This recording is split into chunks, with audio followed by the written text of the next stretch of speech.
She crashed a Mafia wedding by mistake, and the Mafia boss said, "You're mine now." The rain hit Maya's face like tiny needles as she stumbled down the narrow alley, her heart hammering against her ribs. Behind her, she could hear Marcus's voice echoing off the brick walls, closer than she'd hoped. "Maya! Don't make this harder than it needs to be!" His voice carried that familiar edge, the one that used to make her freeze in terror. But tonight was different. Tonight she'd finally found the courage to leave, clutching nothing but her purse and the clothes on her back. The purple bruises on her wrists were still fresh from their last conversation, 3 days ago, hidden beneath the sleeves of her jacket. She pressed herself against the cold brick wall, trying to catch her breath. The city seemed to close in around her, tall buildings stretching endlessly upward like prison walls. Where could she go?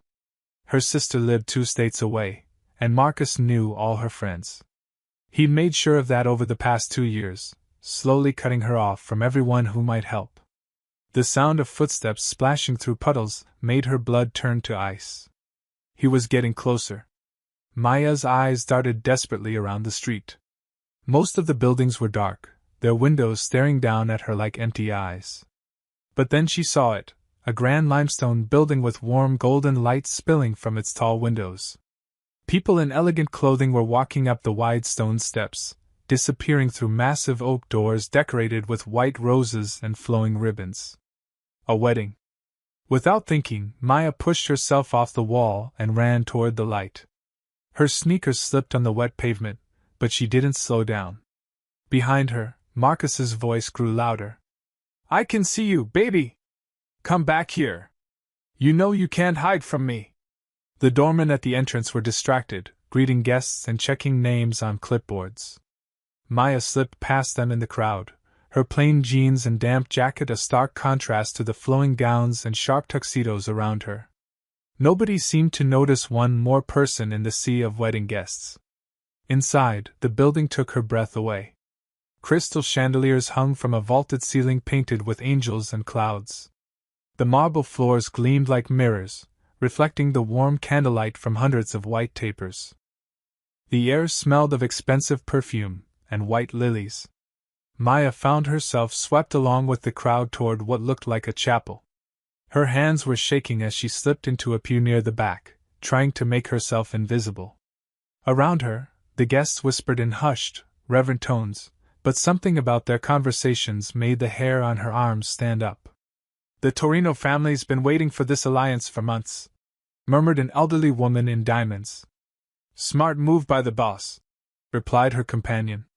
"This marriage will secure the Eastern Territories." Territories? Maya's stomach dropped. She looked around more carefully, noticing things she'd missed in her panic. The men all seemed to have the same watchful eyes, the same way of standing that suggested they were used to violence. Many had subtle bulges beneath their expensive jackets that could only be weapons. Oh God! What kind of wedding had she crashed into? But before she could process this fully, the massive doors behind her creaked open. Maya's blood turned to ice as she heard a familiar voice talking to someone just outside. "Excuse me, sir, I'm looking for my girlfriend. About 5'4", brown hair, wearing jeans. She's not well. Needs her medication. Marcus." He'd found her. Maya sank lower in the pew, her breathing coming in short gasps. The elderly woman next to her gave her a sharp look, taking in her casual clothes and obvious distress. Maya could practically see the wheels turning in the woman's head. She didn't belong here. The chapel had gone quiet. At the altar, a bride in a stunning white gown stood next to a nervous-looking groom. But Maya's attention was caught by the man standing behind them, clearly the one officiating this unusual ceremony.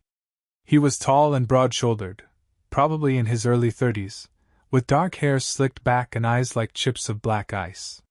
His tuxedo looked like it cost more than Maya made in 6 months, and when he looked out over the congregation, every person in the room seemed to hold their breath.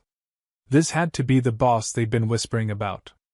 And right now, those cold eyes were scanning the crowd with the intensity of a predator. When his gaze reached Maya's section, she tried to make herself smaller, but it was too late. His eyes locked onto hers, and she saw something flicker in his expression: curiosity, calculation, and something else she couldn't identify. Behind her, she could hear Marcus's voice getting closer as he sweet-talked his way past the doorman. "She's confused, you understand? Sometimes she gets these episodes."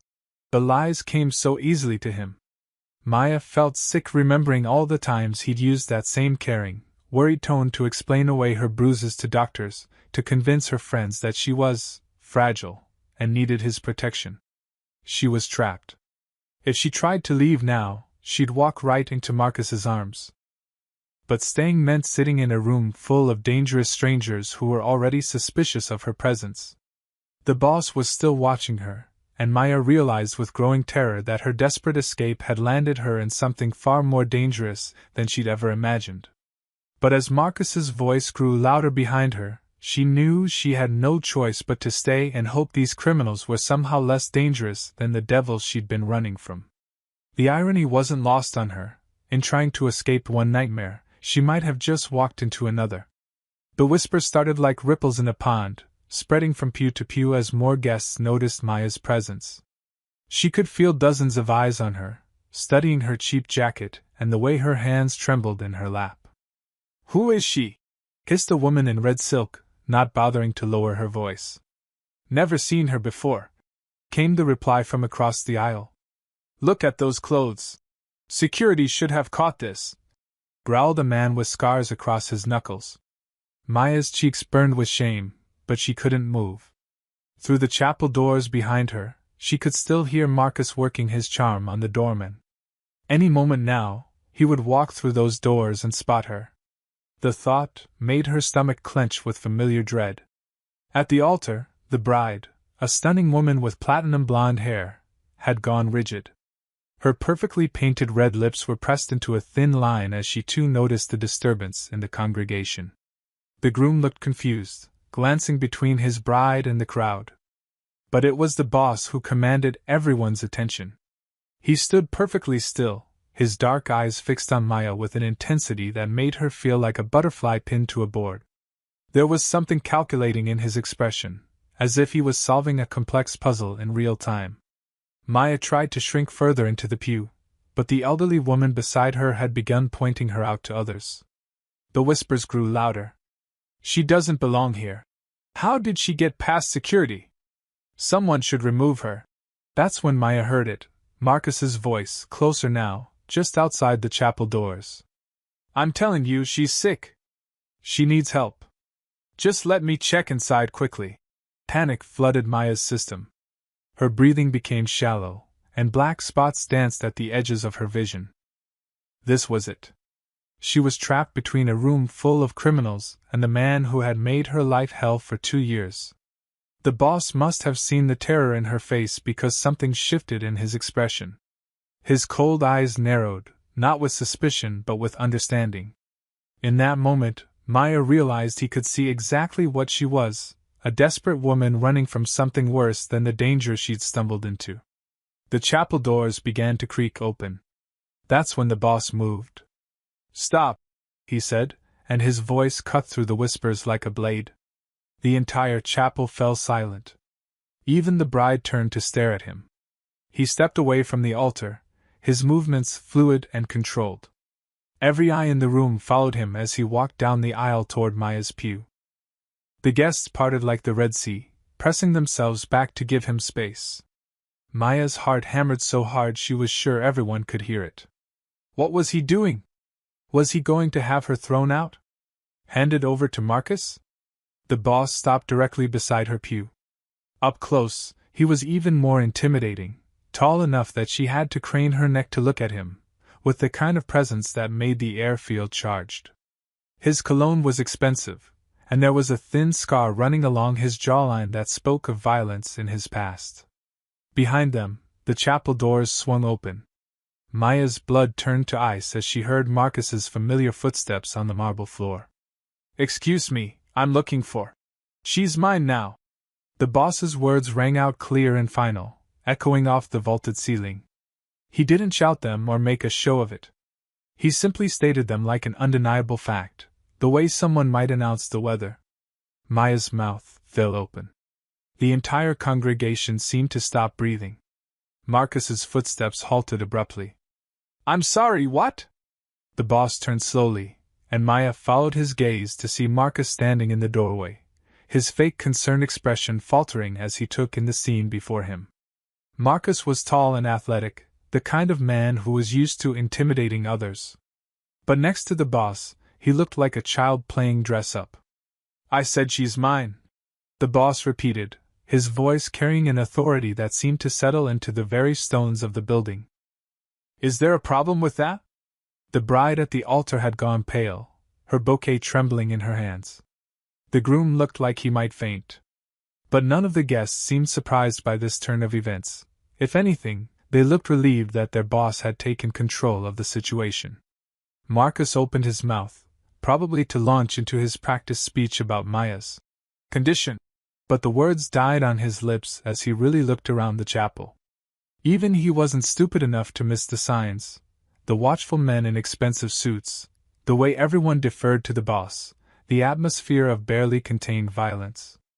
I think there's been a misunderstanding," Marcus stammered. "No misunderstanding," the boss said coolly. "She's exactly where she belongs." He extended his hand to Maya, palm up, waiting. It was both an invitation and a command. Maya stared at his hand, strong fingers, a platinum ring that caught the candlelight, no wedding band. This was insane. She didn't even know his name. But as she looked up into his face, she saw something unexpected in those cold eyes. Protection. He was offering to shield her from Marcus, even if she didn't understand the cost. Maya placed her trembling hand in his. The boss's fingers closed around hers, warm and surprisingly gentle. He helped her stand, then pulled her against his side with practiced ease, as if they'd done this 1,000 times before. His arm around her waist was solid and reassuring. "As I was saying," he continued, addressing the chapel as if nothing unusual had happened, "we're here to celebrate a union." But everyone knew the real union that had just taken place wasn't the one at the altar. Marcus stood frozen in the doorway for what felt like an eternity, his eyes darting between Maya and the boss. She could see the familiar anger building in his face, the tightness around his eyes, the way his jaw clenched. It was the look that usually preceded his worst outbursts. But something was different this time. For the first time in 2 years, Marcus looked uncertain. Afraid, even. "Maya," he said, trying to inject warmth into his voice. "Come on, sweetheart. Let's go home. You know you don't belong here." The boss's arm tightened slightly around Maya's waist. She could feel the controlled strength in his grip, the way his body had subtly shifted to place himself between her and Marcus. When he spoke, his voice was silk wrapped around steel. "The lady seems quite comfortable where she is. Look, I don't know who you are." Marcus started, taking a step forward. "But Maya is my girlfriend. She's having one of her episodes. She gets confused sometimes." Maya flinched at the familiar lies, but the boss's presence beside her felt like a wall of protection. She found herself standing straighter, drawing strength from his unwavering confidence. "Episodes?" The boss's voice dropped to a dangerous quiet. Around them, the wedding guests seemed to lean forward, sensing violence in the air like sharks scenting blood. Marcus must have finally registered the mood of the room because he stopped advancing. His eyes swept over the congregation again, taking in their expensive clothes, their cold expressions, the way they all watched the boss with a mixture of respect and fear. We should go," Marcus said, backing toward the door. I'll be in touch, Maya." The threat in his words was clear, but for once, Maya didn't feel the familiar stab of terror. The boss's presence seemed to neutralize Marcus's power over her completely. "No," the boss said simply. "You won't." Something in his tone made Marcus's face go pale. Without another word, he turned and fled, leaving the chapel doors swinging behind him. The silence that followed was deafening. Maya realized she was shaking, not from fear but from relief so intense it made her dizzy. After 2 years of living in constant terror, Marcus had just walked away from her. Actually walked away. But as the initial euphoria faded, reality began to set in. She was now standing in the protective embrace of a man she didn't know, surrounded by people who clearly lived outside the law. The wedding guests were still staring at her with undisguised curiosity and suspicion. The boss seemed to sense her growing anxiety. He nodded once to the congregation, and somehow that simple gesture conveyed everything they needed to know. The ceremony resumed as if nothing had happened. "My apologies for the interruption," he said to the bride and groom, though his tone suggested he wasn't particularly sorry. "Please continue." As the official began speaking again, the boss guided Maya toward a side door she hadn't noticed before. His hand remained on the small of her back, not controlling, but clearly marking her as under his protection. Maya caught snippets of whispered conversations as they passed. "The boss's new woman. She's under his protection now. Nobody will touch her." The words should have been comforting, but they sent a chill down Maya's spine. She was being claimed, labeled, categorized in a world she didn't understand. The boss led her through the side door into what appeared to be a private office. Rich mahogany furniture, floor-to-ceiling bookshelves, and a massive desk that probably cost more than her yearly salary. He closed the door behind them, and suddenly the silence felt heavy, intimate. "Sit," he said, gesturing to a leather chair across from his desk. Maya perched on the edge of the seat, her hands folded tightly in her lap. Now that they were alone, the boss seemed even more imposing. He moved to pour himself a drink from a crystal decanter, the amber liquid catching the light. "Drink?" he offered. Maya shook her head. Her throat felt too tight to swallow anything. The boss settled into his chair, studying her over the rim of his glass. His earlier calculating expression had returned, and Maya felt like she was being evaluated for purchase. "So," he said finally, "who are you, and why did fate decide to drop you into my wedding?" "It's not my wedding," Maya said quickly, then flushed at how stupid that sounded. I'm sorry. I didn't mean to interrupt anything. I was just running," he finished. "From the man who just left." "Your boyfriend," he claimed. "Ex-boyfriend," Maya corrected, surprised by the firmness in her own voice. "As of tonight." Something flickered in the boss's dark eyes. "Ah. And what exactly were you running from?" Maya's hand unconsciously moved to her wrist, where the bruises were hidden beneath her sleeves. The boss's gaze followed the movement, and his expression hardened. "I see," he said quietly. "Well, you've certainly found yourself in an interesting position, haven't you? The moment I claimed you out there, you became untouchable in this city. No one will hurt you now." Relief flooded through Maya, but it was quickly followed by wariness. "Why would you do that? You don't even know me." The boss smiled, and it wasn't entirely pleasant. "Let's just say I have my reasons. But understand this, protection comes with a price. You're safe now, but you're also mine. The people out there heard me claim you. In their world, that means something." Maya felt the room spin slightly. "What kind of something?" "It means you belong to me now. You're under my care, my authority, my protection. And in return..." He paused, swirling the amber liquid in his glass. "Well, we'll figure that out as we go." The weight of what she'd stumbled into was starting to sink in. She'd escaped one cage only to find herself in another, prettier, more luxurious, but a cage nonetheless. "I don't understand any of this," Maya whispered. "You will," the boss said, his voice oddly gentle. "My name is Vincent Torino. And whether you realize it or not, you just became the most protected woman in this city." But as Maya looked into his eyes, she wondered if she'd also become the most trapped. 3 days had passed since the wedding, and Maya was beginning to understand what Vincent meant by protection. She'd been moved into a penthouse apartment that probably cost more per month than she used to make in a year. Floor-to-ceiling windows offered a breathtaking view of the city, but she noticed they were bulletproof. The door had 3 different locks, and there was always a man in an expensive suit stationed in the lobby. Vincent had been attentive but distant, checking on her welfare while keeping his true intentions carefully hidden. He provided her with a new wardrobe, elegant dresses and designer clothes that made her feel like she was playing dress up. But every gift came with an unspoken reminder: she belonged to him now. Maya was trying to read in the living room when her phone rang. The number was blocked, but she knew who it was before she answered. "Hello, Maya." Marcus's voice made her skin crawl, but for the first time, she didn't feel that familiar spike of terror. Vincent's protection was real, she could feel it like a shield around her. "What do you want, Marcus?" "I want to talk. I've been doing some research on your new friend." Maya's blood chilled. "What kind of research?" "Vincent Torino. Interesting family history. Did you know his father was gunned down outside a restaurant when Vincent was 16?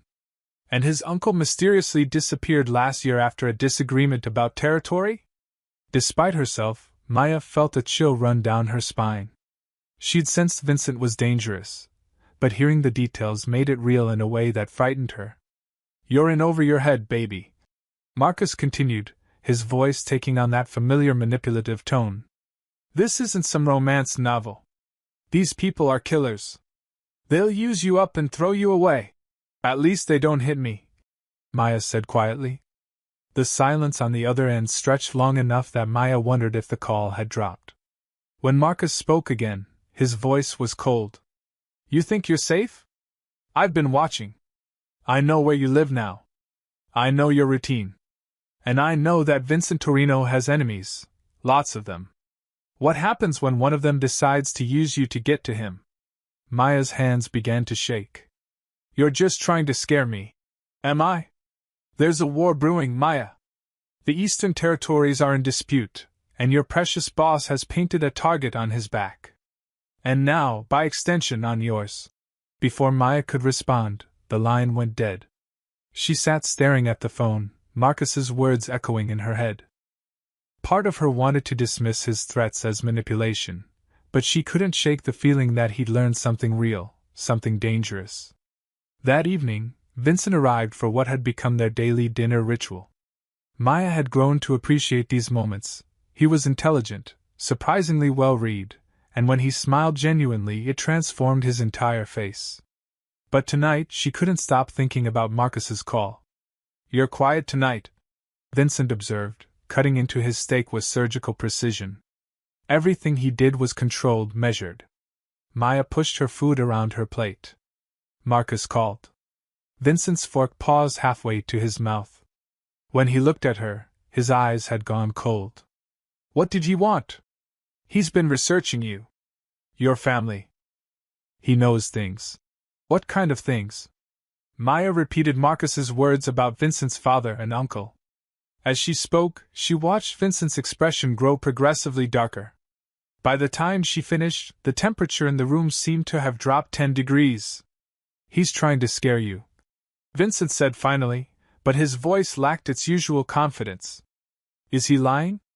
Vincent was quiet for a long moment, twirling his wine glass between his fingers. "No. He's not lying." The simple admission hit Maya like a physical blow. She'd known Vincent was dangerous, but hearing him confirm the violence in his past made it real in a way that terrified her. "My father was killed when I was 16. Vincent continued, his voice carefully neutral. "By a rival family who wanted to expand into our territory. My uncle disagreed with some of my business decisions last year. He's no longer a problem." Maya's appetite disappeared completely. "Did you kill him?" Vincent's smile was cold and beautiful and terrifying. "I don't discuss business with civilians." But his non-answer was answer enough. Maya realized she was sitting across from a man who could order deaths as easily as he ordered dinner. The thought should have sent her running, but where could she go? Marcus was still out there, and now he was actively hunting her. "He knows where I live," she said quietly. "I know." Vincent's voice had taken on that dangerous edge she was learning to recognize. "He's been asking questions, making inquiries. My men have been tracking his movements." Maya looked up sharply. "Your men? Did you think I'd leave you unprotected?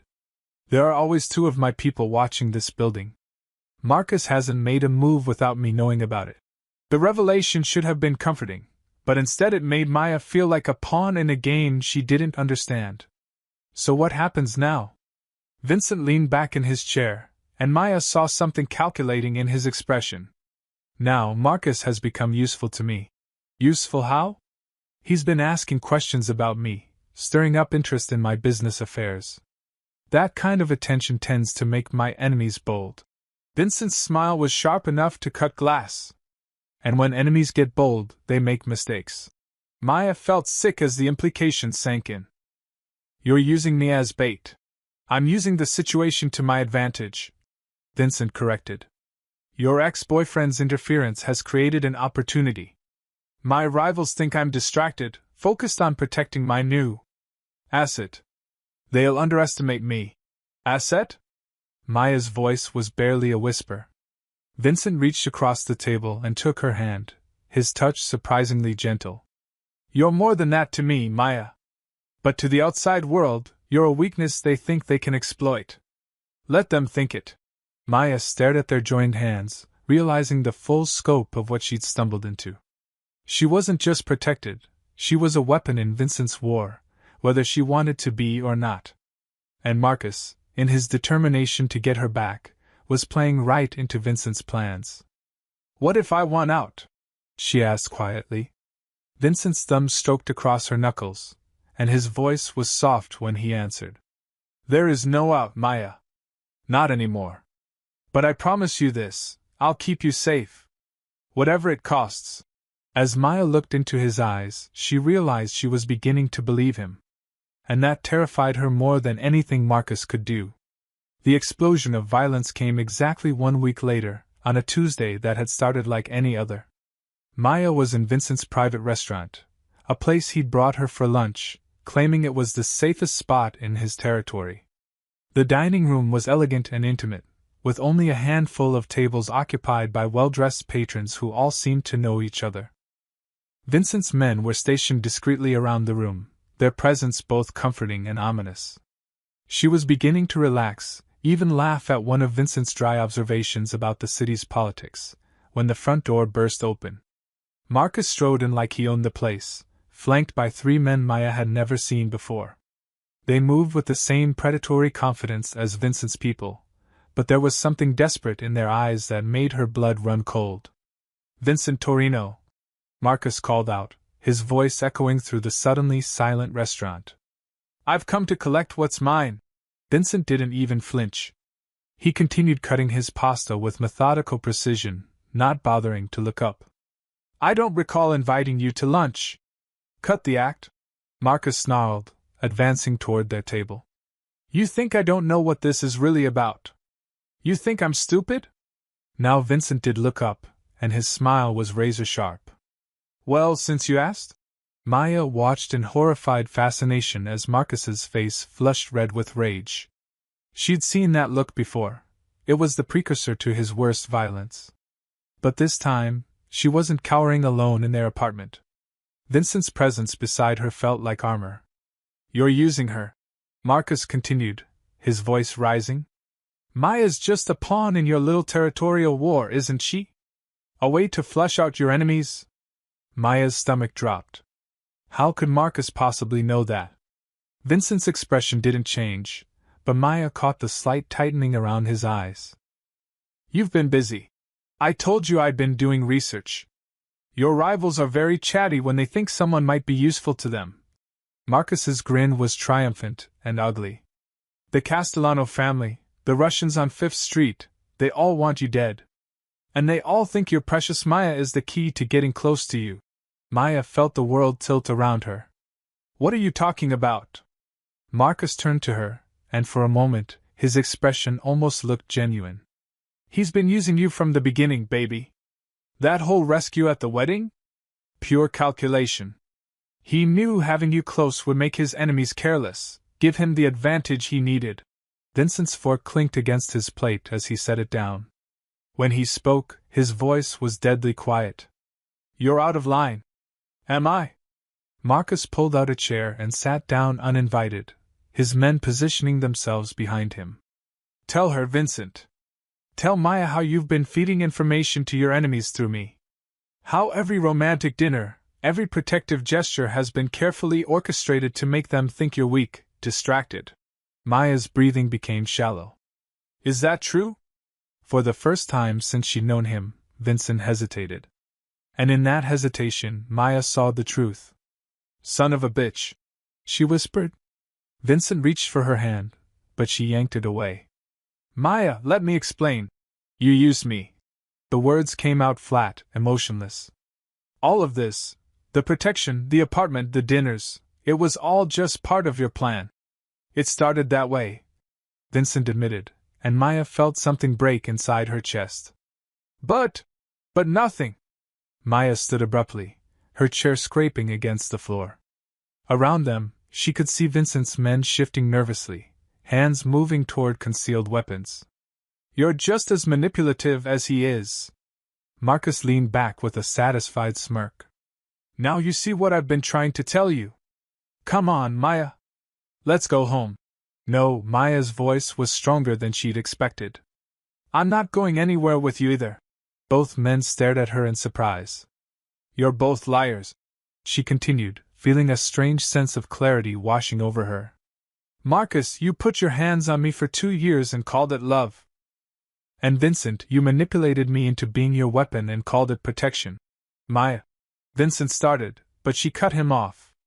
I'm done being used by both of you. That's when Marcus made his mistake. He reached for her arm, his fingers closing around her wrist exactly where he used to leave bruises. You're coming with me whether you like it or not. The contact triggered something primal in Maya. 2 years of suppressed rage erupted all at once. She grabbed a steak knife from the table and slashed at Marcus's hand, opening a deep gash across his knuckles. Don't touch me, she screamed. Marcus recoiled, blood dripping onto the white tablecloth. His face twisted with fury, and Maya saw him reach inside his jacket. She knew that movement. He'd always claimed he didn't carry weapons, but she'd suspected otherwise. But Vincent was faster. The gunshot was deafening in the enclosed space. Marcus dropped without a sound, a neat hole in the center of his forehead. His men went for their weapons, but Vincent's people were already moving. The restaurant erupted into chaos, shouts, gunfire, the crash of breaking glass. Maya stood frozen in the center of it all, still holding the bloody knife, watching the man who had terrorized her for years bleed out on an expensive carpet. She felt nothing. No relief, no horror, just a strange emptiness. When the shooting stopped, Vincent was beside her, his hands on her shoulders. Maya, are you hurt? She looked up at him, this man who had saved her and used her in equal measure. You killed him! He was going to kill you! Vincent said simply. Maya nodded slowly. Around them, Vincent's men were efficiently cleaning up the mess, making phone calls, handling the aftermath with practiced ease. She realized this was her life now, violence and protection intertwined, safety that came at the cost of other people's blood. The Castellanos will be here within the hour, one of Vincent's lieutenants reported. They think you're vulnerable now. This was their move. Vincent's smile was cold as winter. Perfect. Let them come. Maya understood then that this had all been part of his plan, even Marcus's death, even her own rebellion. Vincent had orchestrated everything, including her moment of defiance, to draw his enemies into the open. She should have felt betrayed, furious, terrified.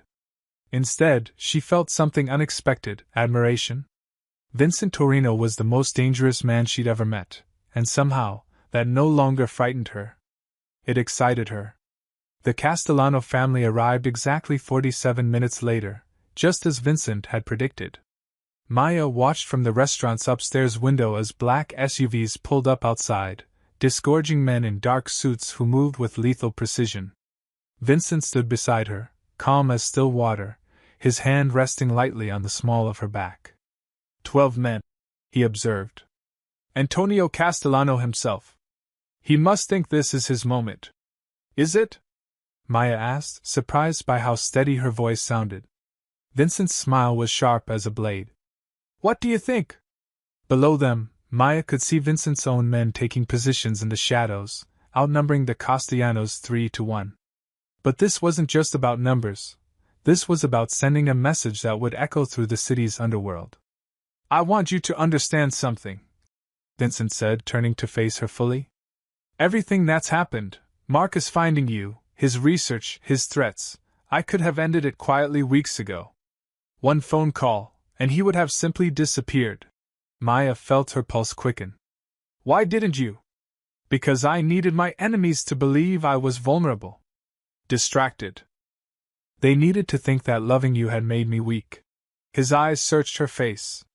But the truth is, Maya, somewhere along the way, the lie became real. Before Maya could process what he meant, the front door of the restaurant exploded inward. Antonio Castellano strode in like he owned the place, his expensive suit immaculate despite the violence he'd clearly come to deliver. He was older than Vincent, with silver hair and the kind of face that had ordered 1,000 deaths without losing a moment's sleep. Vincent, he called out. Come down and face me like a man. Vincent squeezed Maya's hand once, then headed for the stairs. But Maya found herself following, drawn by something she couldn't name. She moved quietly, keeping to the shadows at the top of the staircase where she could see everything but remain hidden. Vincent descended with unhurried grace, his hands visible and empty. Around the dining room, she could see his men in position, but they held their fire, waiting for his signal. Antonio, Vincent said pleasantly. You're late for lunch. Cut the games, Torino. You've been baiting us for weeks with this charade. The girl, the vulnerability, the distraction, very clever. But it ends tonight. Vincent tilted his head. Does it? That's when Maya saw Antonio's fatal mistake. His eyes flicked upward, scanning for Vincent's men, and she realized he'd brought his own snipers. Red laser dots appeared on Vincent's chest from multiple angles. They thought they had him. Maya moved without thinking. The emergency fire alarm was mounted on the wall beside her, and she slammed her palm against it. The shrieking siren filled the air, and in the split second of confusion that followed, Vincent dove behind the bar as his men opened fire. The restaurant erupted into chaos. Gunfire shattered windows and splintered wood. Maya pressed herself against the wall, her heart hammering as she watched the battle unfold below. She'd just chosen a side, actively participated in a war she'd stumbled into by accident. The firefight lasted less than 3 minutes. When the smoke cleared, Antonio Castellano lay dead beside his men, and Vincent's people were already moving to secure the scene. Vincent appeared at the bottom of the stairs, looking up at her with an expression she'd never seen before. Pride, gratitude, and something deeper that made her breath catch.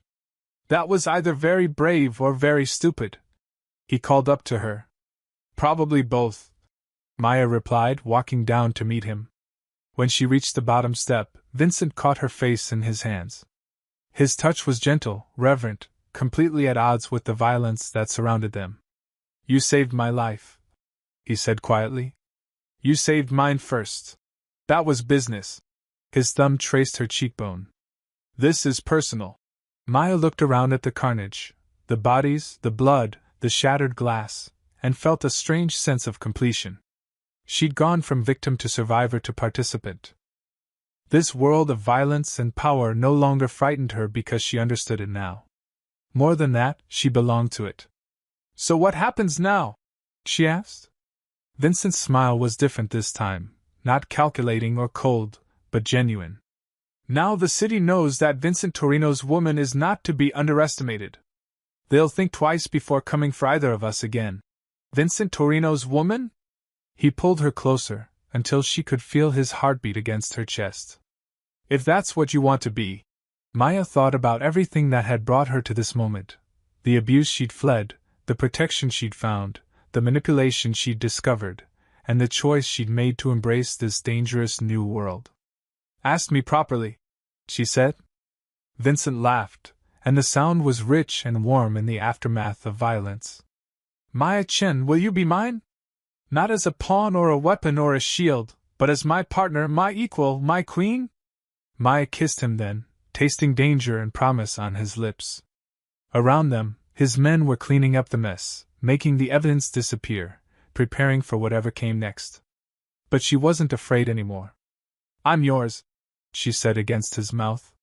But this time, it means something different. Yes, Vincent agreed, his arms tightening around her. This time, it means everything. As sirens wailed in the distance and Vincent's people completed their work, Maya realized her story wasn't about escaping one cage for another. It was about finding the strength to choose her own prison, and then discovering it wasn't a prison at all. It was home. She crashed a Mafia wedding by mistake, and the Mafia boss said, "You're mine now."